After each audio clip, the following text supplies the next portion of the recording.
ऐबको पुस्तक 14 अध्यायको 5 पद हेरौँ। किनभने मानिसको आयु तोकिएको छ, त्यसका महिनाको सङ्ख्या तपाईसँगै छ। तपाईले त्यसको सिमानाहरू बाँध्नु भएको छ र त्यसले त्यो पार गर्न सक्दैन। जो परमेश्वरले आयो तोकिदिनु भएको र त्यो सिमाना बाँध्नु भएको सिमाना चाहिँ हामी कुनै पनि मानिसले पार गर्न सक्दैनौँ। अब जति मानिस छौँ आज यो संसारमा, उद्धार पाएका उद्धार नपाएका सबै हामी परमेश्वरको सृष्टिहरू हौँ। त्यस कारणले एउटा मर्नेको समय तोकिएको छ, त्यो हाम्रो हातमा हुँदैन, त्यो चाहिँ परमेश्वरलाई मात्रै थाहा छ।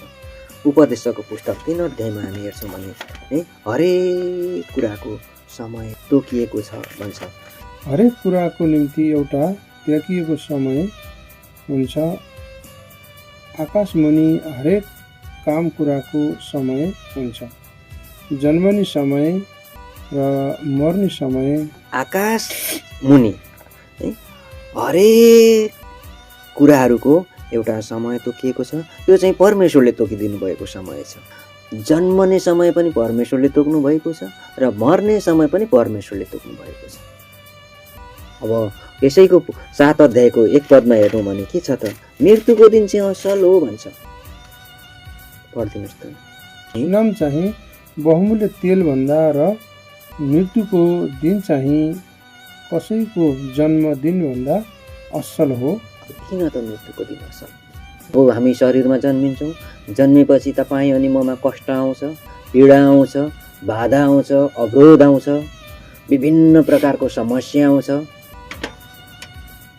त्यस कारणले तपाईँ र ममा के हो त, अनि त्यो समस्यासँग जुधेर जानुपर्छ, रोगले ग्रसित भइन्छ, कति यातना भोग्नुपर्छ शरीरमा रहँदाखेरि। जब त्यो मानिसको मृत्यु हुन्छ नि, अब न पीडा छ, न चिन्ता छ, न फिक्री छ, न दुखाइ, न पोलाइ। मान्छेहरूको चाहिँ मृत्युको दिन चाहिँ असल हो। यो असल दिन चाहिँ हामी हरेकले चाह गर्नुपर्छ। हाम्रो बाउ दाजु भाइ बितेर जान्छ, हामीलाई सङ्कट हुन्छ, तर तपाईँ अनि मैले जानुपर्छ। अब चाहिँ त्यो आत्माले चाहिँ शान्ति पाउँछ, त्यो शरीरमा भोग्ने कष्टहरूबाट छुटकारा पाएको हुन्छ। मृत्यु चाहिँ तपाईँ र मेरो भाग हो। यो चाहिँ टलेर टर्दैन, हाम्रो सोच हाम्रो विचार अनुसार हुँदैन, परमेश्वरले तोकिदिएको सम्मान हुन्छ। ऐबको पुस्तक 14:5 पढेर राख्नु है। किनभने मानिसको आयु तोकिएको छ, त्यसको महिनाको सङ्ख्या तपाईसँगै छ। तपाईँले त्यसको सिमानाहरू बाँध्नु भएको छ र त्यसले त्यो पुरा पार गर्न सक्दैन। मृत्यु चाहिँ हामीले कसैले पनि पार गर्न सक्दैनौँ। त्यो छोटो वचन पढेन।